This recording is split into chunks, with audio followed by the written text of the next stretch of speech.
Hello, everyone.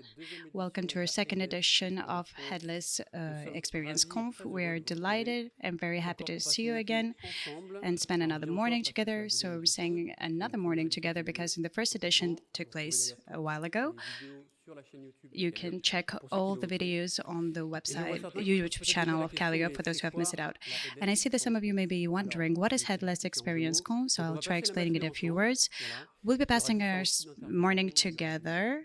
We'll have some speakers, we'll have developers, some clients who will share their feedback, as well as an integrator of Kaliop that we have already mentioned. We will be speaking about CMS Contentful. So it'll be divided into three parts. We'll start by breaking out the topic. We're talking about Contentful and composable architecture in the first part of the SaaS.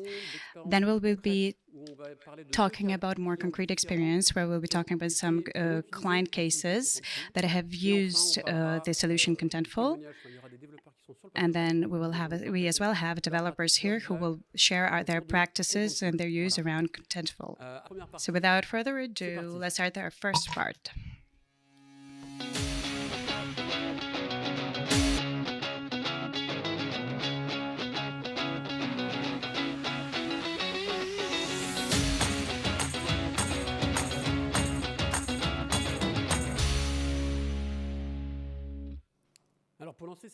So to kick off this morning, I have the pleasure to welcome two speakers that you maybe already know, Gilles Guirand, CTO in Kaliop, and Emmanuel Valluche, Consulting Director and Head of Partnership. They will be talking about Contentful, about the composable architecture. And before we start with the topic, I will let them first introduce themselves. Your turn, Manu. Yes, thank you, Stéphane. Hello, everyone. It's great to see you today.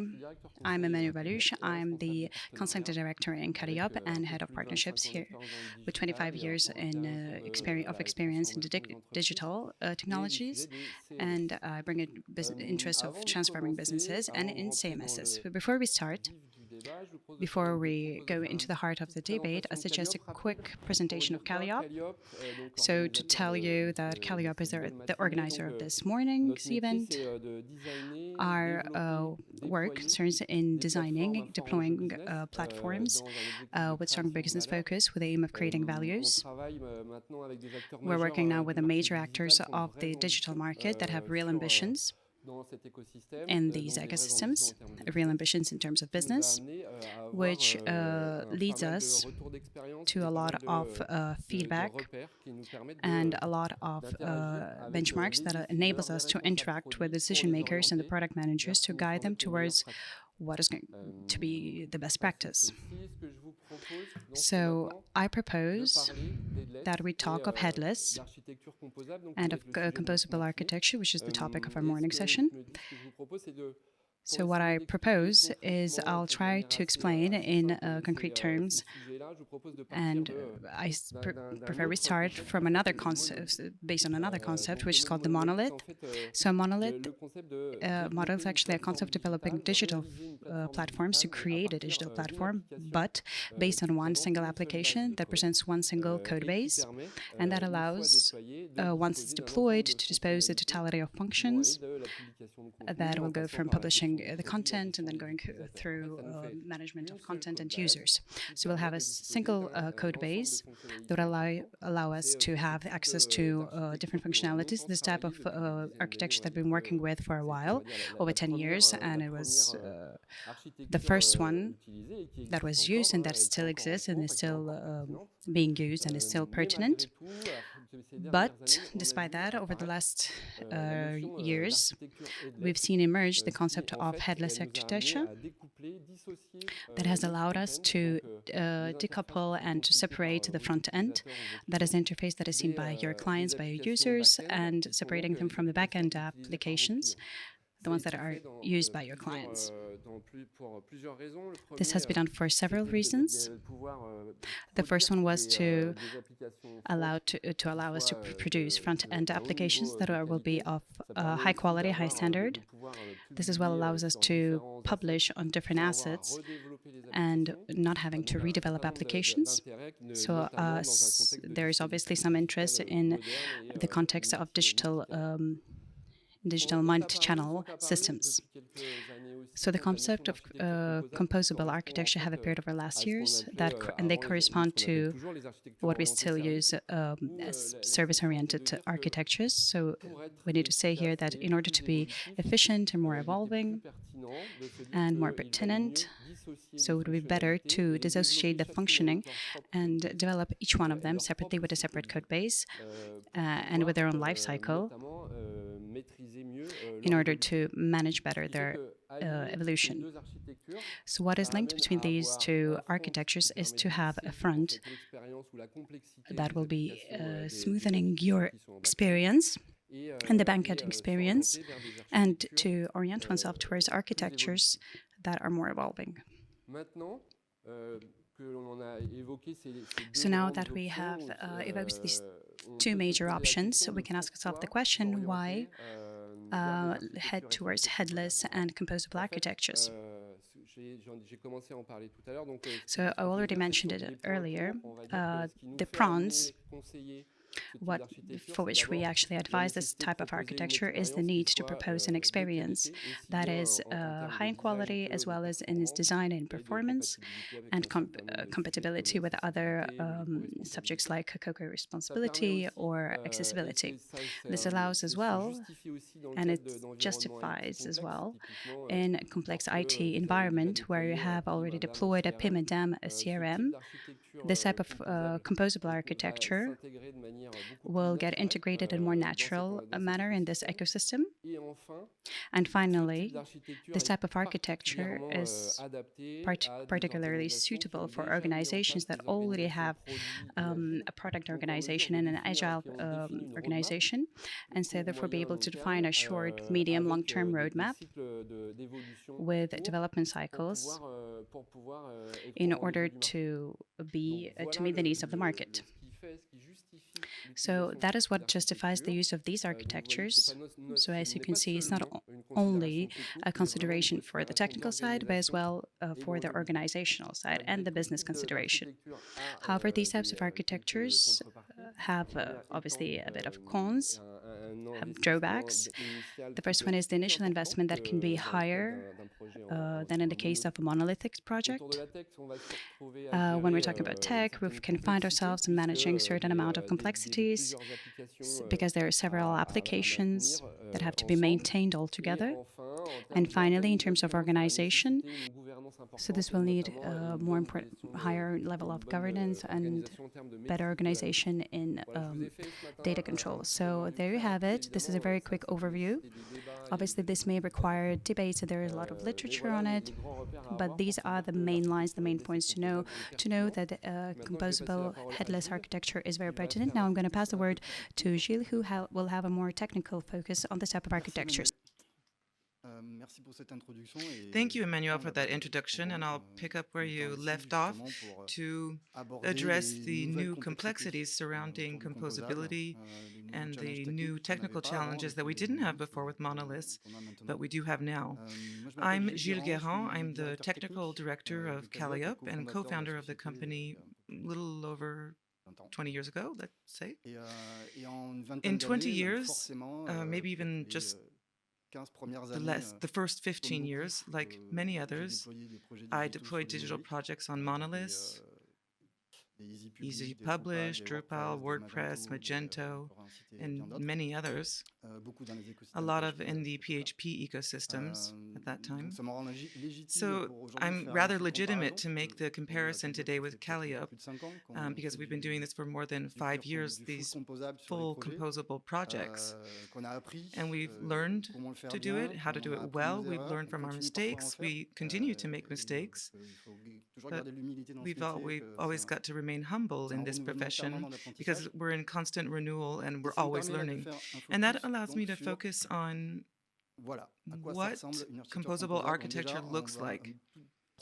So, first of all, we're going to start with the very beginning of complexity. We see all these arrows, everything that needs to be connected, tracked, and monitored. So, to give you a broad overview, on the left, you've got the digital front ends, multiple web front ends, multiple mobile applications in large companies, which is what we end up seeing on large digital products. On the right is the ecosystem of business solutions or business APIs that we will have to connect to the front end. Then we'll have the CMS, Contentful. We'll find e-commerce. There are two quoted here, but there are many others: e-commerce tools, BigCommerce, Shopify, etc. So we'll have search engines such as OpenSearch, Agliola, and many others, and possible databases that also need to go and publish. Possible APIs, which we call gasisms here, which are more or less old or more or less modern, but we always have critical old API in ecosystems that we can't evolve as quickly as digital projects. We're still going to have to connect to those APIs. And generally, we also have a choice of cloud providers, which I've listed at the bottom with little logos: Kubernetes, public cloud. Each organization has generally chosen a cloud provider, sometimes several, and we're going to have to work with this whole ecosystem and all of this complexity. So I'll start with the front end. The front end is one of the first complexities, is choosing the framework. Here there's the four most popular logos for the last few years: Vue, React, Svelte, Angular. At Kaliop, we're a bit more specialized in Vue and React than Svelte or Angular, but all four are valid today and meet the needs, sometimes similar or sometimes a bit more specific needs, but we tend to consider Vue and React when it's a pure website, or Svelte when it's a very modern application that needs execution speed in the extreme, or JavaScript package rather. When we use Angular or /Java, we have a fairly advanced engineering culture internally, which we find often in the banking sector for fairly complex business applications. Mobile also, there's a choice. I could add React Native. I could also have added Swift, or for pure native iOS or Android. So making a choice is the first challenge, because we're going to have to live with it for a long time, and you have to weigh the pros and cons and choosing one over the other.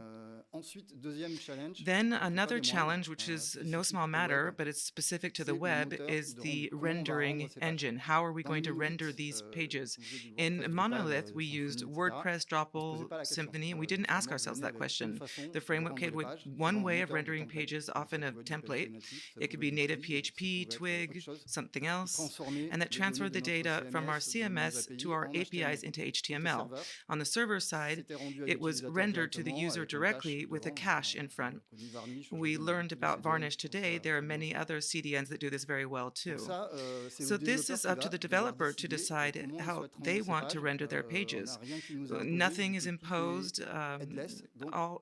They have all the headless tools. None of the tools on the right force you to use anything for the front end. So you have to choose. Do we do as we did before in Monolith, rendering all the pages on the server side on demand by request? This can be relevant when you have billions of pages and lots of dynamic pages. Do we pre-generate everything statically, meaning every time we have an update, we regenerate the entire site in HTML format statically? That can be relevant for generating documentation, a site that has huge traffic and not many pages. Or do we need a hybrid system that's between the two, with static parts and dynamic parts? That's really the first challenge for developers who are getting into composables, understanding all these concepts and making sure that they've made the right choice for their project. In the new front-end complexities that we didn't have before are simple things like managing redirects. Before, the CMS had a small database that tracked changes to the URL, and when we had rules with Apache and redirects, and today the CMS itself provides an API, so it doesn't provide a URL. So managing URLs today is also the responsibility of developers. That's new. So when you come from a monolith and start with composable, it's typically something you don't have in mind. We don't imagine we'll have to spend as much time thinking about the strategy and redirection as we do about other features. So let's move on to the more complex stuff on the right. So we can see all these tools. Let's imagine a Contentful CMS. Let's imagine e-commerce tools, PIM, any one, for example, Kino, a digital asset manager, Cloudinary, for example, Algolia for search. The challenge here is to glue all these tools together. Typically, we may need in Contentful a crowd control in pages to associate products and these products in another tool. So how do we associate that from Contentful to associate other products in auto-completion to create landing pages that highlight certain products and that use media that are in a DAM but that are not in Contentful? So our CMS, even if it is a SaaS, even if it provides an API, must be extensible and allow us to create specific developments that come outside of a plugin system or extension system to create new types of fields that allow us to do these auto fill-ins and store information about relationship between APIs, identifying layers between them, have preview interfaces in the back office so that contributors can contribute smoothly without needing to know the identifiers associated with the project, see the product photo in my back office, etc. So that means that the CMS, even headless, need this extensibility, this ability to create plugins and connectors with other tools to avoid this moving between APIs and also avoiding the front end having to reconcile all of this data in the API. Another challenge is what's in the middle, which is called a back for front here on the screen. It's become strategic in this type of composable application to avoid the front end communicating with different APIs. It's necessary for the front end has a single back end to communicate with, and the front end is responsible just for presenting the data, not containing business logic. That's why the back for front will play this role, will play the role of being the only one with whom the front end communicates, the one that will prepare the data so that it can be presented, that will eventually improve the data that is transformed into fields, adds error messages when they are missing, so that the front end has all the necessary information, and the back for front is the one that goes from the server acting as the glue between the different APIs, server-to-server authentication, cache. We chose GraphQL for almost all of our projects today. And here there's again a new complexity because we're introducing a backend and that we have frameworks in this backend. We have Node.js, for example. We might be tempted to use the back for front to include business logic on the backend. And that would be a mistake. The role of back for front is really just as a facade. It's not meant for reasons of scalability and maintainability to have a lot of business logic, just the absolute minimum. So the business logic for an API sort of managing price calculations for e-commerce. It's better for this to develop specific APIs without necessarily talking about microservices, but develop specific APIs that are not in the back for front and that will communicate with the back for front in the same way as our other APIs in our other ecosystems. So that's pretty much it for the new complexities. Why did Kaliop choose Contentful for the CMS and for the Headless CMS part? For multiple reasons. Firstly, it's a good selection. Secondly, for global coverage, worldwide coverage, meaning that we've many projects that covering the 5 continents and need a CDN and content distribution all over the planet. The fact that it's also a SaaS means that there's nothing to install. We can rely on the high availability of the system, and we don't need to monitor it. That's a scalable reinforcement. It's also very comfortable for the developer. They've thought of everything needed in terms of tools for the developer, for managing environments, synchronizing environments, command lines, create pipelines, providing tutorials in React, in Vue, providing plugins that are already in the marketplace. And there's really everything so that the developer can be as productive as possible. And in my opinion, there's also everything you need for contributors. In particular, the live preview, which will be demonstrated a little later in order to preview some contributions. And I think also for the search engine view recording, which we're also going to come back to, it's really nice to have lots of tutorials and examples in React and Vue, especially SDKs for developers, which are very useful. It's a big gain in productivity. And the extensibility I was saying earlier, the ability to create modules, plugin extensions, to create content types, add tabs in the back office, or everything else we need to improve the contribution experience. And the outcome of all this after 5 years that we've been doing this Contentful project in Kaliop is very positive. When we need to fill in all these criteria that are here on the slide, we need to put it all in place. It's really the CMS that it's our go-to choice, and we've got really good feedback on what we're sharing today. Merci à vous deux, c'était très clair. So thank you both of you for these explications and for your input. It was very clear. So now we're going to move on to the second part. As you understood, we're talking about Contentful today. So is there anyone? Well, this time is going to be asking the question. Among those who are watching, have any of you already used Contentful? Just to participate and so that we can understand the proportion of the people that are listening to us. Well, I can see there is a question in the chat at the same time, so I'll be doing two things at a time. That's not a win. So the first question, are there any other back for fronts besides Apollo GraphQL? I think it's for you, Gilles. Yes, in fact, we can create the back for front, basically from like basic frameworks. It can be done from scratch, as we say, when we need just a library, GraphQL, a framework like Nest type that can do the job. But this can also be done in other languages, such as the system PHP. We knew a platform, for example, to play that role. In the Decade Core and Java as well. In the universes, TypeScript, JavaScript, GraphQL is the most popular in use today. Okay, that works. I hope that answers your question. In the survey, we're at around 64% of people who have already used Contentful. So we have an informed population listening to us. So thank you, both of you. Now we'll start with the second part, not the second part, but the second interview and the second, I don't know how to say it, center intervention. Thank you, Emmanuel. So we are pleased to welcome two speakers that are working for Contentful, who is Estelle Karsanti, who is Senior Solutions Engineer, and Thomas Clayson, Solution Engineer Leader in Contentful. So thank you both of you for joining us today in the morning. It's great. So today we'll be talking together about Contentful, obviously, and why is it an adapted platform for a large-scale environment? That's what we'd like you to talk about. Estelle, your turn. Thank you. Thank you, everyone. I'm really happy to be with you this morning. My name is Estelle Karsanti. I'm the Senior Solution Engineer in Contentful.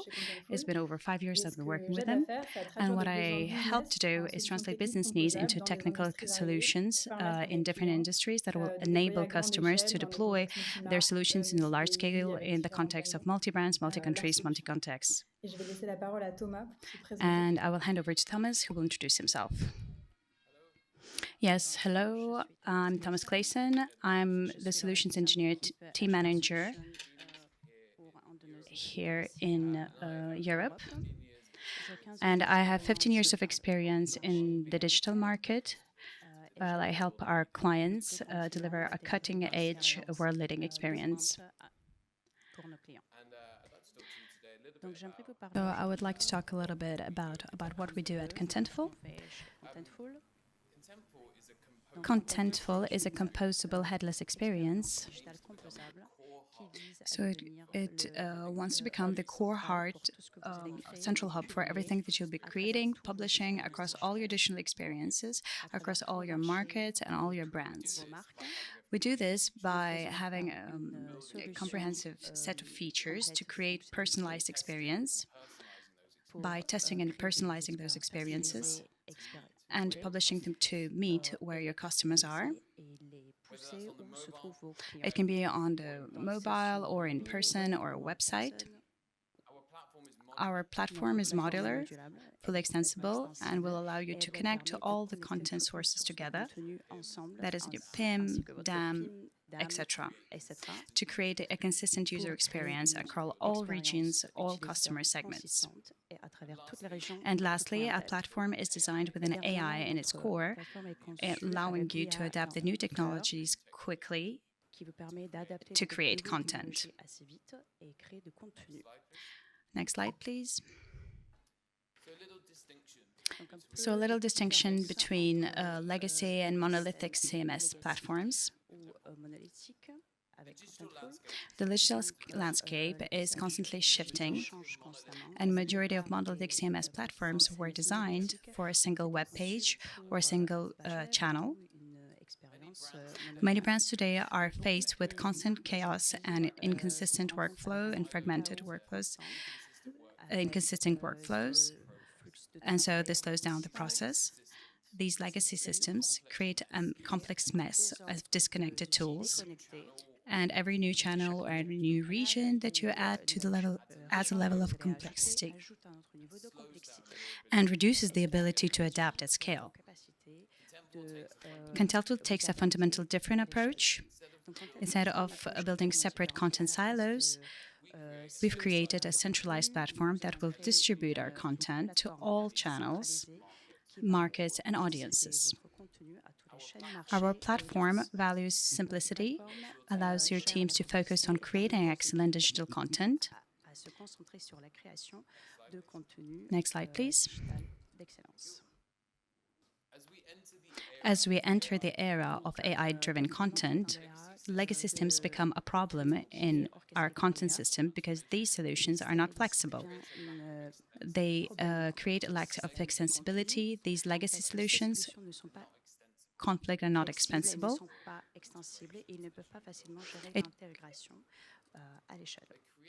It creates disconnected teams, and your teams end up working in silos, preventing them from collaborating and reducing evolution, collaboration, and efficiency. This inconsistent brand message and content, that's because you have fragmented images of your brand and the lack of structure, and that creates the inconsistency in your brand image.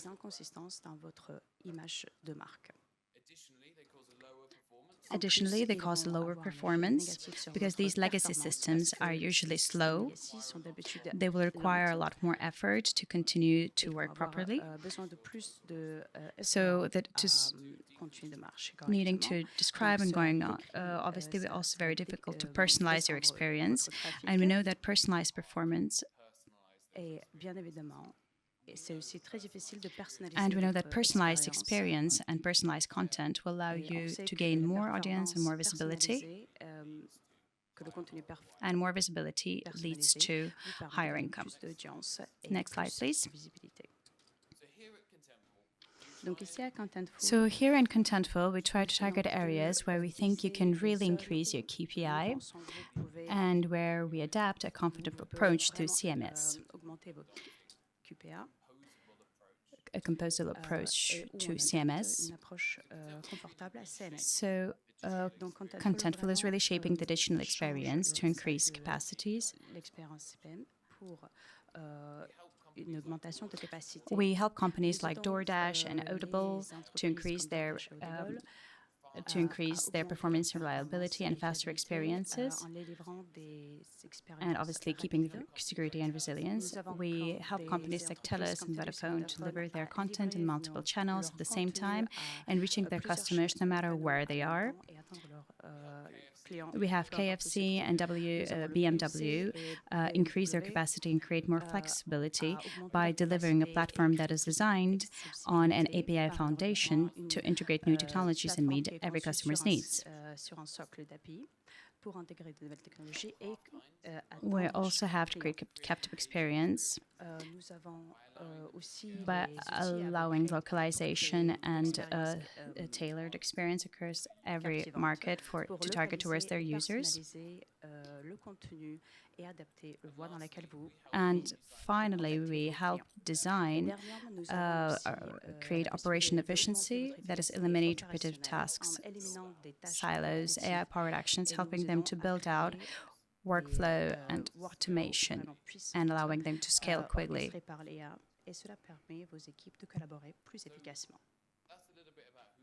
So that's a little bit about who we are. So now I will hand over to Estelle to take you through how exactly this works and with some user cases. Thank you, Thomas. And today I'll be talking about the challenges that are faced in different industries, whether it's a multi-brand, multi-country, localized content, personalized, or e-commerce approach that we have for our first example. So my objective is to be as concrete as possible. So the challenge in 2025 on the e-commerce side is to have enough inspirational content to create brand loyalty. That's what we see with this example. So the idea is to intertwine the story and the product on the left side. On cloud, we have the brand on cloud. We have a part that is with an article, with an explanation by the runner that is talking about her experience with the brand. And on the right side, we can see easily the product that is related to this article if you wish to buy it. So ultimately, this is really good link between the content and commerce and the possibility to integrate new tools that will allow you to tell the story and how this can help. So what I'm saying is true for B2C, but as well for B2B. There is a Gartner study that highlights the fact that in 2025, there are 80% of B2B sales that are carried out through digital channels. So we have to be ready from this point of view. So on the next slide, we have another challenge that we find really often, which is the localization part. And how do we create content globally and how to adapt it to local constraints? It can be the languages, the most obvious. It can be the seasonality, whatever, depending on what we wish to sell. It can be the visual that will vary, the distribution channel, for example. Businesses done differently in China than in France. China was going to use a lot of WeChat, and not only on web, but as well on the app WeChat. And what we see here is an example of that of our clients, who is Alpro. So we have the French version and Japanese version of the website. As we can see, the banner on the top is the same. It is the vegetable plant-based milk. As you can see, the visuals are very different. There's a YouTube video on the left, and then on the right side, you only have the video. And then on the lower, you can find the two first products are similar. They're just localized and translated, that is. And the two following are different. So this flexibility to pick up from content and create for every country where it is delivered their own content and the experience that is consistent. Another example that I really like is the one of IKEA. So IKEA is one of our oldest clients that uses as well, uses for web, for mobile, in-store screens, and so on. So the totality of distribution channels and newsletters. So what we see is spaces that are dedicated per country. The way it works is that they have a central marketing team that creates content out of the countries, and then each country is free to take or to leave or to change and display this content. They as well have full freedom to create their own content locally. So it's the type of the architecture of reuse of components and content, and the flexibility to have your own components and your own content that will support the brands in the best way, and that will tell the story and their business. On the next slide, we have a personalized part. As you know, there are studies, those of McKinsey, for example, they say that there is an increase in 10 to 15% of revenue when you personalize your content and when it's adapted to your audience. So how do we adapt that content and how do we adapt that format of the content? So here we can see adaptation of content purely. So if someone is connected who's known to the website, then on the left side is the mother, and on the right side it can be a single woman, for example. And so I will target my banner accordingly to who logs in. That is one of the ways to adjust client experience. And here we have one more example on the next slide with Ruggable, who is one of our clients as well in Contentful. So on the right, you have three screens from top to bottom. So if the first one is for someone who gets connected, we don't know yet. The second one is a dog owner, and the third screen is a cat owner. So it means that we're going to dig up into the data that was provided by a customer and use it on our platforms and for our marketing platforms, and integrate with the personalization by Contentful in order to display content that will be pertinent in accordance with who logs in. The third example on personalization is on the next slide. It is the fact to adapt the format. So it's as well with multi-channel, with the changing mode of content consumption. We had a lot more on websites, now are a lot more mobiles, and then perhaps now podcasts that are becoming more and more popular, social media, newsletters, accessibility. So how do I adapt my content and to take it from web and take it to different variants for mobiles, videos, podcasts, and so on? And can I get the right tools to distribute this content on different channels? So on the next slide, we'll be talking about Composable. The idea is to avoid that the technical choices you make become stumbling block and prevent you from moving forward of what you want to do. So this will allow you to create the best user experience, and that is what you can pick up from the toolbox, the tools that are relevant for you. And that will allow you to, as you can see on the first layer, on the channel, you can add new channels. It can be web, mobile. You can add a newsletter, for example, or a dedicated app, or social media, and so on. So how can I do it, and how can I add that when it's needed? When talking about personalization, you can personalize the content. That's what we just spoke about. And as well, the coherence of the content so that it gets updated everywhere, and for it to allow renewal and generate income. As we've said, you can integrate it with tools such as your CRM, product catalog, and so you can just pick up those data so that they can have the same data source and distribute it evenly everywhere.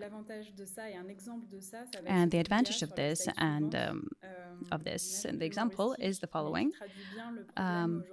We have the Composable and the AI that shows really well the problem that a lot of our clients meet, the Monolithic system. So I can use the AI, I can use that, but how can I use it? Can I really use 100% of its capacity? Because there are a lot of those who use the generative AI. Yes, it's very easy, but we know the quality is not always the top, especially if you don't have your own LLM. So the challenges of tomorrow is about how do I integrate in my SEO strategies and my accessibility strategies, how can I manage my content model, get audience addition, personalization, and so on. So this is really about finding the right technical solution, adding the right tools, and so that it becomes helpful to create content. And finally, the next slide.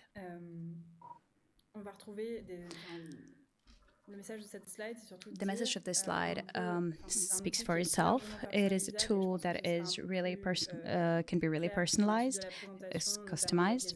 I think it will become a little bit clearer later in the presentation, particularly with the technical examples and the testimonials from 2 customers of Kaliop using Contentful, or the way that multi-brand, multi-region, multi-country can be addressed, and how can we personalize or customize the architecture in order to bend the tool and fit it into your working methods. So it's not for our working methods to adapt to our tools, but the other way around. And I will hand over to Thomas to talk briefly about our roadmap. Thank you, Estelle. So here in Contentful, we want to see that to be at the front end of the digital experience with a more scalable native platform, AI native platform that will help you optimize and personalize all of your content at scale across all your channels and to all audience. So essentially, we want to become the only experience to be the only experience solution to provide you with use the best across all the teams, all your digital channels, all your regions.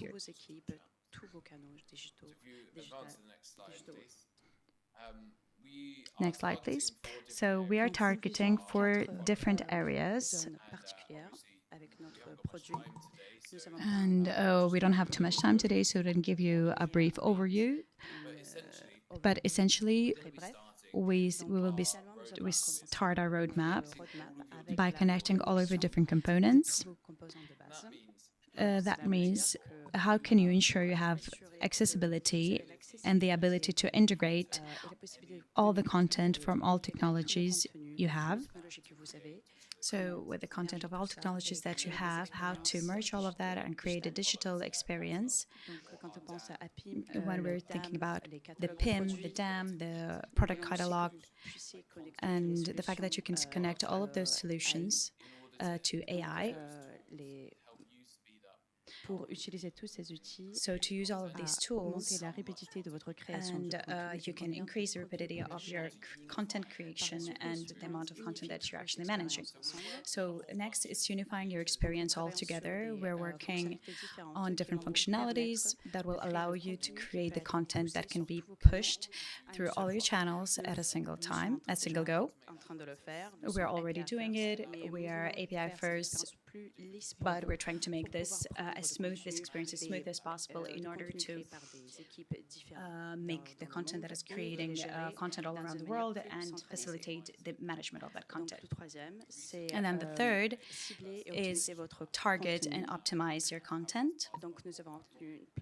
So we have a composable platform, and now we have a platform, Contentful Personalization, that will create the experience for that product and will allow you to target better